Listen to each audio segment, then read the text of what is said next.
Hello and welcome to the Coffee Milk Hour. Happy Wednesday, everybody. I'm Puffy and I'm joined here by this guy. Jerry. Yeah, that's your name. That's my name. And, Don't wear it out. And it's Wednesday. First of all, what did we talk about Monday? The federal budget stuff? Oh, the budget. I'm just trying to get caught up with where we are. Okay, so we talked about that, and today we're going to talk about other things that have nothing to do with that.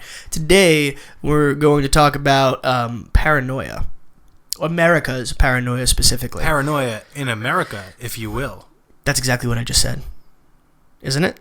America's paranoia? Yeah. Or paranoia you in didn't America? say paranoia in America, though, which sounds way cooler. Oh, shut up. All right, so we had an article sent to us by a friend of ours, and she suggested that we talk about it. And after reading through it, I thought that it could provide or start up a decent conversation because there were points in there that really concerned me, and I think this is something that needs to be talked about that necessarily or isn't necessarily talked about in other places. Would you say that article made you feel a little bit paranoid? I'm going to fucking punch you in the throat. Really? Because you just said that you're a little concerned. Well, I am a little concerned. It's because there's legitimate information in this article.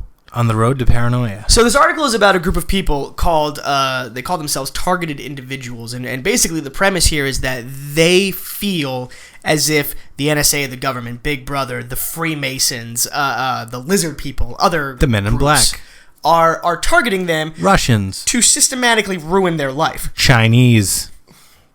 Fantastic. So the counter argument. Brazilian unicorns. Brazilian unicorns. That sounds lovely. They could systematically destroy my life. There are unknown things in the rainforest. God damn it! That's not what we're talking about today. We can talk about that Friday. Because now I'm curious. But so a couple of scientists and doctors got together and psychiatrists and they did studies on these people, and they were saying that all of these people, not some or most, all of these people were delusional and suffered from a very severe case of paranoia. And that the reason they think it's something beyond that is because they're in this large-scale group of people that were able to come together over Facebook and other forms of social media. Because the internet is evil. The internet's not evil. Stop feeding into it. And because they were validated with such a large growing group so quickly that it couldn't possibly be paranoia. It has to be something that's legitimately happening. It must be real. And it raises the question to me, is the internet making it difficult in areas for doctors to do their jobs? Is it making it more difficult for people to acknowledge and realize when they have a mental disorder? WebMD says I have cancer. WebMD says everybody has cancer. We all have cancer. That's another paranoia thing. No, it's not paranoid. It's fact. WebMD says it, and then I verify it on other websites using interactive charts. So you have cancer? Probably. Can I have your stuff? What? No, I'm not dying of cancer. No one dies of cancer anymore. A lot of people die of cancer still. Yeah, but we're changing that. No, we're not. Because we're going to live forever. No, we're not going back to that conversation. Look, the question... See you on Friday with that one. Oh, son of a bitch. I'm asking you a very simple question. Do you think the internet is causing this to be a problem, or do you think it's something that we could just ignore until it goes away? I don't think it's going to go away. I think people especially with paranoia issues, or people who don't trust a system, doesn't matter what system it is, whether it's the medical system or the government or insurance, whatever it might be. I feel like anyone who has an issue with a system, who can find like-minded people on the internet that simply agree with them, are going to take that form of validation of their fears and paranoia over the actual reality, in quotes, of whatever situation they feel wronged in, I suppose, or skeptical of. That's understandable. As a side note, everybody make sure to join my Facebook group, Bush did 9/11. We're growing in size. I think it's important. There's a doctor, Dr. Lorraine Sheridan, who actually called this an echo chamber of paranoia. She co-wrote one of the only studies of gang stalking, which is what we're talking about when we say targeted individuals. This is what they believe. They said that the community poses a danger that sets it apart from other groups promoting troubling ideas like anorexia or suicide. But an internet, so on those topics like anorexia and suicide, the internet abounds with medical information and treatment options. But an internet search for gang stalking will turn up page after page of results that regard it as fact. And this is a direct quote from her. "What's scary for me is that there are no counter sites that try and convince targeted individuals that they are delusional. They end up in a closed ideology echo chamber." So that's how she refers to it. And I feel like that is a problem. I don't think this is something that we can ignore until it goes away, mostly because again, further down in this article, it talks about it being a pretext for violence. Aaron Alexis, the guy who killed 12 people at the Washington Navy Yard back in 2013, he left behind a document that would accuse the Navy of attacking his brain with extremely low frequency electromagnetic waves. And then on the side of this shotgun, he had etched the words "elf weapon," like my elf weapon, in. Myron May was another one, the guy who went into the library and shot 3 people before he quit his job, talking about the things that had been done to him by gang stalkers and other people. And I feel like this is something that needs to be addressed, because what you have is an epidemic of people who are sick, and that's what it is. I mean, you're sick, that aren't getting the help they need, because as their group grows, everybody continues to ignore it, and there's nothing to refute what's actually happening. Just to define, gang stalking is this idea that around every corner there is somebody watching you, stalking you, and that people operate in a group to stalk you. So it's not that you have one stalker, it's that there is a group of people actively stalking everything you do at every time, and you cannot shake the feeling that you are being stalked. And people have gone so far as to say they've seen people looking at them strangely, or I think there was one situation of a man wearing sunglasses at a gas station mimicking another man's every movement. Obviously, that's a very personal and kind of weirdly intimate situation to come across, and you're just pumping gas. So these people believe that there are many people stalking them at any given time. Just did a Google search, targeted individuals. First article, how to fight targeted individuals 101. Next one, TI symptoms, targeted individuals Europe. In the news, United States of paranoia, surveillance of suspects or game stalking targeted individuals. That's a news article. Then we've got torturedinamerica.org, stop radiation targeting. TI, targeted individuals United Association, targeted individuals Andy Lewis, covert warfare analyst. United States of paranoia, they see gangs of stalkers. Targeted individuals, are they really crazy? Urban Dictionary. Who are targeted individuals? Tragic Myron May, and help targeted individuals, which might be the only thing, which it's an ad, by the way, all the way at the bottom of the Google search. That might be the only one that even suggests that these people need help. Everything else is either news about or pro TI, targeted individual groups that further validate their fears, essentially. Right, and this is a group that raises money, holds awareness campaigns, they host international conferences, and they fight for cases in court and legislators. Last year, in Richmond, California, they persuaded the city council to pass a resolution banning space-based weapons that they believe could be used for mind control. And a similar effort is underway in Tucson at the moment.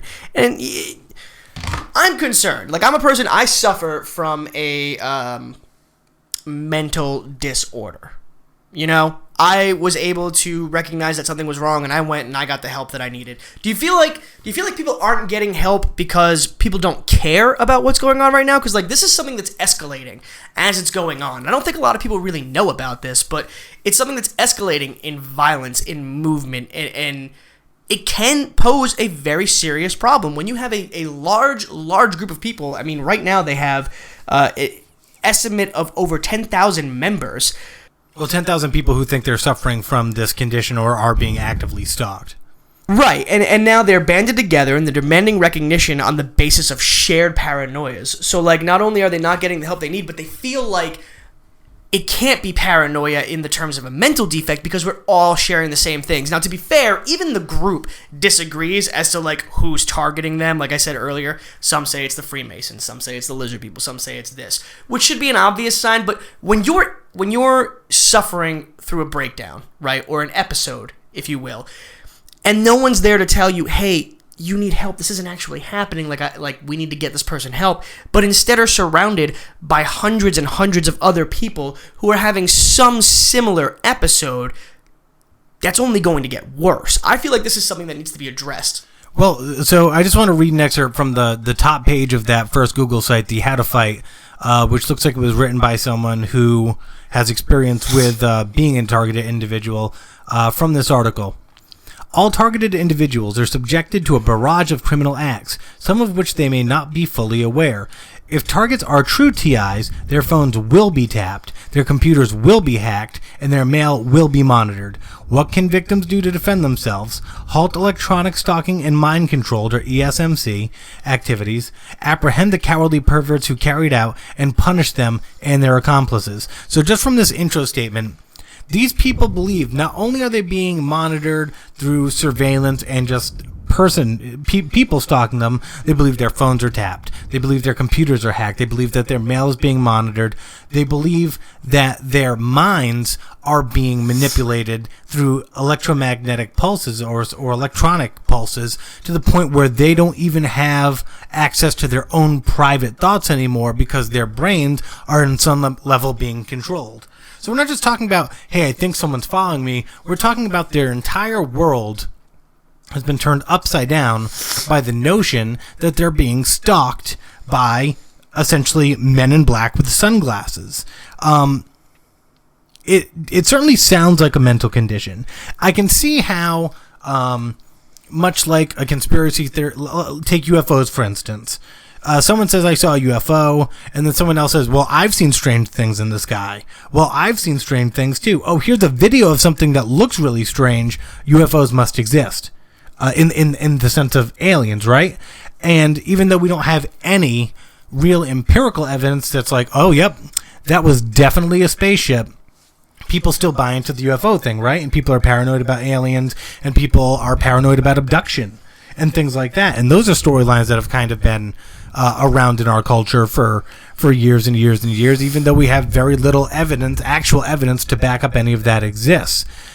Does this fall into the same category? I think it falls into the same category, but I think it falls into something of a lesser degree of severity. Now, any time you have any sort of disease or defect or illness or ailment, it's something that should be taken seriously, and I don't mean to put one ahead of the other. But when you have, let's say that it is part of the same category, and all these people who claim that they've seen the UFOs and claim that they've been abducted and stuff are all just paranoid delusions.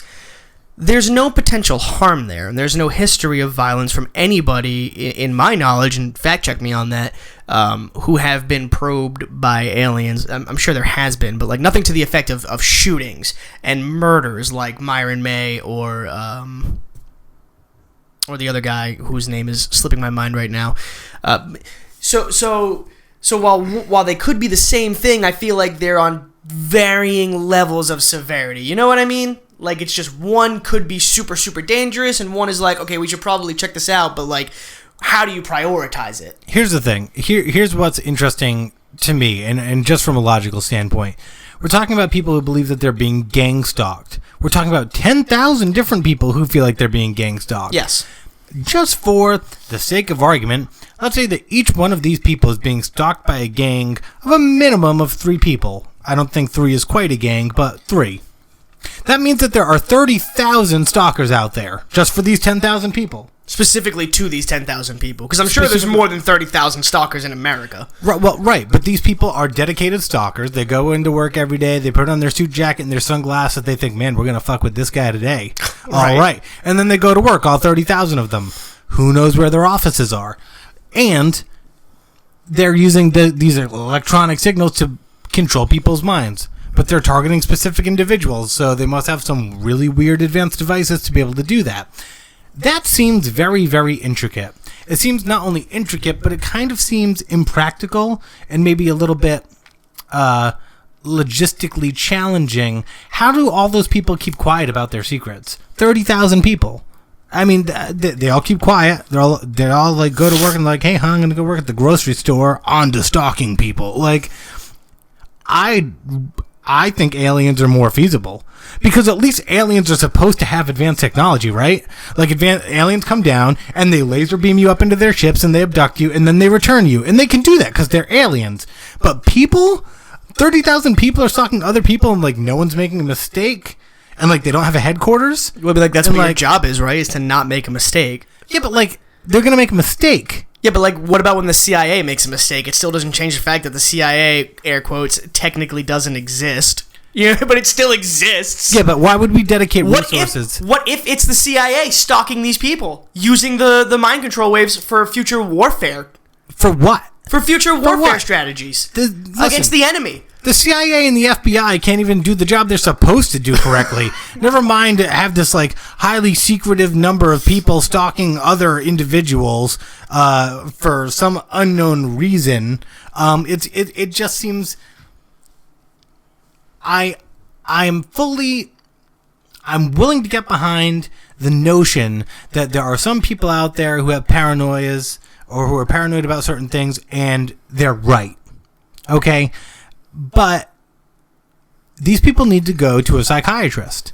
I think there's a lot of things in our society that have come to light in the last, since 9/11, but certainly before that. We're dealing with technology now that we haven't dealt with ever in humanity. Right. It's really easy. If I sat here long enough, I could think, yeah, someone's in my computer. No, someone is in your computer. Someone is looking at me through this webcam right now. The NSA, for example, could absolutely be like they could be tracing your phone calls and your cameras and everything. My phone goes to a provider. I don't know what the fuck that provider's doing. That's why I don't know what kind of software is loaded on here, if there's a chip or a tracking device or whatever.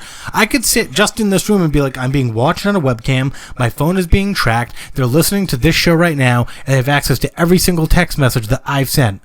But because of technology, it becomes really easy for me to have the idea that that's happening right now. And it's not really, sometimes it's not easy to dismiss that feeling, right? No, it's not easy at all. That's why every time I do my dirty business, like on the computer, I make sure my webcam's on. I don't want to think about you. If anybody's watching, they're gonna get a show. I'm just saying. I hate you so much. Picture that one, kids. So. Oh my God. No, not kids, as in like children. Well, that's what you just said. Oh, jeez. Kids, you better be paranoid because well, here we go. He's coming with the D. Let's. This actually works out perfectly. So we wrote down a list here of other things where like a paranoia similar to this can exist, and one of them that you wrote down is guns. Not guns like guns are gonna kill people, but like paranoia like the Democrats and the liberals are trying to take all of our guns, period. A few weeks ago, President Obama was on PBS, and a gun owner asked him a question, and Obama gave this long explanation of what exactly are in the laws that he's trying to propose that keep getting shot down, and why they keep getting shot down. And the impressive thing about this interview is that a lot of people on the conservative side are actually conceding to, okay, yeah, he isn't trying to take all of our guns, but like we can understand why this is so hard, but when you put it this way, it makes sense, and maybe we can come to the other side of the fence for once. There was a comment on a thread, and I will not name the person for obvious reasons, but it says, he's right in what he said except for the part where he said Democrats aren't trying to take away guns. No, not all guns, not yet. But we're trying to, at some point, make assault rifles, handguns, semi-automatic rifles, and magazine sizes illegals. So no, they're not trying to take away all guns, just the ones that shoot. And I have to sit here and question whether or not you have paranoia as a mental disorder when you watch that interview, because it completely contradicts what he's saying in the you know what I mean? Yeah, like absolutely. So like you wrote down a few others here. We talked about UFOs. I guess you're saying that there are people already saying that the Orlando event just didn't happen. Yeah, there was a post where someone insinuated that the Orlando shooting is actually a government conspiracy that maybe didn't even happen, just to direct the media's attention to the LGBT community and gun laws, to bring it back up in the mass media so that they can take away the guns. That's absurd. It's absurd. It is absurd. But I saw Sandy Hook. You remember Sandy Hook? That was a terrible thing that happened. And within days of that happening, people were saying this didn't actually happen. It was a trained simulation event to scare people, to show what can happen to their children with guns so that they can take the gun laws away. Does that say reptilians? Yes, it does. I'm glad you wrote that. I'm glad you wrote that, not because I agree that you think it's a paranoid thing, because it's an actual thing that we need to talk about, okay? The reptilian people need to be stopped, okay? The reptilians are aliens, and if you believe that the reptilians are here, then you certainly believe in the ancient astronaut theory. I disagree. Reptilians could just be a part of evolution as opposed to things from another planet. We're not talking about reptilians right now. We're talking about paranoia. Okay, but reptilians could be another one. 9/11 could be another conspiracy theory, but at what point do conspiracy theories become a state of paranoia that needs to be addressed by a psychiatrist, psychologist, doctors? Where's the line there? For what exactly? What do you mean for when does it become a problem on a national level that we need to address? That we need. I mean, 10,000 is a very small number. It's a very small number. We come from a relatively small town. I think there's like 25,000 people. So we're talking about half the people in a very small town in a very small state in America. Not a national epidemic. Big enough to cause concern, because I think you're going to see. I think what social media does is it validates a lot of people when they shouldn't be receiving validation. So someone has a viewpoint that's maybe just wrong or stupid, but someone else who's wrong and stupid is like, no, dude, absolutely, you're right. And now there's two wrong, stupid people. And then you get a throng of wrong, stupid people. A throng? A throng. What is a throng? A large group of people. And now all those people feel like, because they've been validated by a group of their peers, that somehow what they think holds value. And that's the same thing here. You've got a large group of people who have very real feelings of being scared and being paranoid that affect them day to day, but they don't want to be crazy. They don't want to be crazy. So what's better than being crazy? Well, it's all happening. There are actually people following me around, and all these other people on the internet, the same thing's happening to them.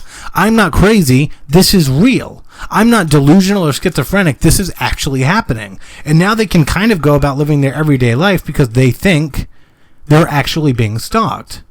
But don't you feel like there's something that needs to be addressed when this specific type of paranoia, this specific group, is starting to be linked to murders and violent tendencies? But isn't that just the fact that they're... In America, we can't say you're crazy, you need to go get treatment.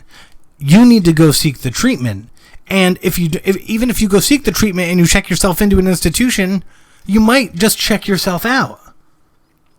Which you can do. So these people don't want help. We want to treat mental disabilities. We want to help people through situations like this. And like I said, there's definitely a basis for it due to the technology that we use. It's certainly feasible that these type of stalking technologies do or could exist shortly. So they're not totally baseless fears, but at the same time, these people need mental help.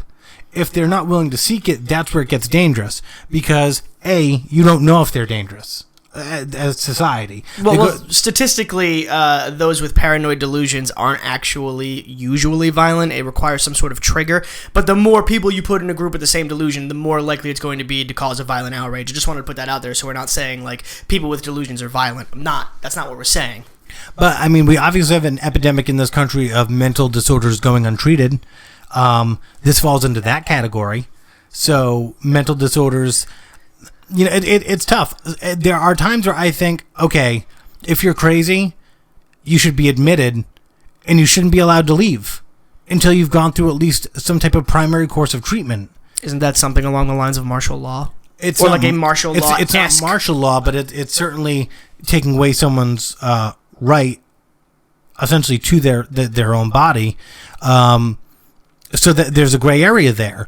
But if you could become dangerous, or if it's just tough. It's a tough situation from a legal standpoint because you can't actually require that person, unless they've committed a crime, to get mental help. Right, and I think that's the thing that concerns me the most, is that a lot of these people are genuinely could be good people. They could be bad people when they're fine, but you want to assume that they're mostly good people who won't get the help that they need because they don't have the wherewithal to bring themselves to get help, because they don't want to be labeled as crazy. Because let's be honest, being any kind of crazy in our country is a stigma, and it's something looked down upon. So rather than that, we're just going to pretend we're normal and convince ourselves that this is actually happening, which feeds into the disease itself. And the only time you're actually forced to get treatment is after you've done, or after you've committed a crime, potentially even harmed someone. I feel like that's something that needs to be reevaluated, because I do not want the government involved in my life. I am for smaller government. Keep them out of my lives. But at the same time, who's going to look out for these people and the people that they directly affect when shit finally goes down? Like you said, legally, it's a very wishy-washy situation, but even morally, it's something concerning. Yeah, ethically, there's a concern there.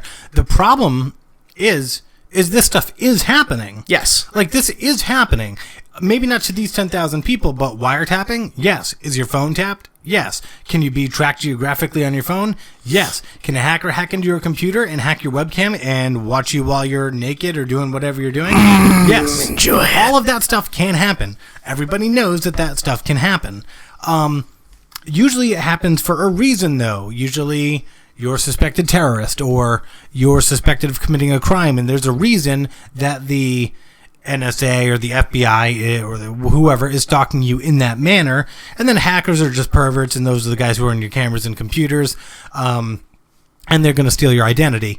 But to think that you're being stalked without reason, just because you can be, I think is a bit delusional. And in that regard, these people need to go get help. And I feel like there's going to have to be an outreach program, because if they're validating themselves online, none of them are going to go get that help. And what's scary is, with a situation with paranoia, eventually these people are going to get worn down, and they're going to get tired of being stalked, and they're going to snap. Right. And that's either going to be in the form of suicide or in a violent outburst. Either one is a terrible outcome. Either one is a terrible option, so it needs to be addressed. Right. I want to switch gears here to what you were saying a couple of minutes ago. We've talked about, paranoia being a mental illness and how it's affecting this group and how it could potentially play out in several negative scenarios, none of them which really being positive, because when you get a group of people like that together who are getting validation from each other, they're not going to seek help because they're not going to think they need help. But I'm going to go ahead and put on my tinfoil hat real quick. The NSA needs to back the fuck off, man. Big Brother is all up in our shit, and it needs to stop. Well, lucky for you, Edward Snowden made them back off. Don't you fucking mention his name in my presence. He's a hero. No, he's not. And he called out the NSA for what they did. God damn it. And now we know that they were doing things that they shouldn't have been doing. And hopefully they calm down. I don't like the thought that I can't call, my mom to ask her how her weekend was without it being like, I'm going to have, a nice heart-to-heart with my mom because I live so far away and I barely get to see her. But at the same time, some dude in a suit at a desk is, listening to the conversation oh, that's so sweet. He's checking up on his mom. Fuck you! That's not what he's doing, though. That's exactly what he's doing. He's sitting there and he's like, this is the worst. That's what he's thinking. Why? Listening to people's phone calls would be very interesting, I think, for the first week. And then you're going to realize it's just the same old bullshit. Oh, happy birthday, blah-de-blah. Oh, breakup phone call. Oh, how you doing? Let's talk about business emails. And after a little while, I just want to shoot myself. Wow. Because it's just going to get redundant. You think your conversation with your mom would have some type of entertainment value, but this is a guy that sits at this desk, presumably, 8 to 10 hours a day, listening to a bunch of people talk about their stupid lives. No one cares about their stupid lives, nor does this guy. But it's still a massive invasion of privacy. And besides, I can't, feel comfortable about having a conversation. If I ever get really mad about something, sometimes you get so mad, you're like, oh man, I'm gonna fucking murder somebody. And you're typing that to a friend online, and the next thing you know, the FBI's kicking down your door. No, that never happens. It doesn't anymore. But it did. It didn't. It did. It absolutely because did. Everybody says I'm going to fucking kill you, and the FBI doesn't have the resources to show up at your door. What are you talking about? What about the guys, the gamers who were getting fucking backlogged and SWAT teams were breaking into their house? For what? Fuck it. Never heard about this? No. Dude, hang on. I gotta pull this up, but we're short on time, so pause it. What do you mean? No, we're not pausing. God damn it, Listen, fine. The fact of the matter is that everyone thinks, look, if our government were good at anything, we wouldn't complain so much about it. We can't go overseas. We can't get rid of ISIS effectively. That's military. We can't track down terrorists. We can't find criminals in our own country. 2 fucking prisoners escaped in upstate New York, and it took a week to go find them. And you're worried that the CIA and the FBI and the NSA are these big scary groups that get shit done on levels we can't comprehend? That doesn't make any sense. They're obviously incredibly inefficient, and they're probably run by clowns. I think about clowns when I think about the NSA and the CIA, and they're a bunch of nerds like myself, and if I were a nerd, I'd be like playing Xbox or something. You're the most ridiculous person in the world. I don't think it's ridiculous. Swatting, that's what it's called. Anonymously reporting fake hostage situations, shootings, and other violent crimes to elite police units like SWAT teams will bust down the doors of unsuspecting people's homes. Oh, so they were faking terrible events happening to get the SWAT teams involved? Yeah. Okay, so that was something as simple, like in some of the cases, it was like some guy in a Twitch chat being like, you should stop killing people in your basement, and then fucking SWAT showing up at your, like, somebody's watching that shit and flagging it and going, okay, we need to address this. Back the fuck off, man. Like, it's scary, all right? So is there a follow-up story to that? Because if I'm faking that and I just say it and they show up and now I've proved that I'm being monitored, that's a constitutional violation. Does that go to court? What happened? It kind of just went away. No, it didn't go away. Yes, it does. Like, all things with big government just go away because that's what happens because it's big government. Whatever they don't want to come from anything, nothing will come from it. That's how big government works.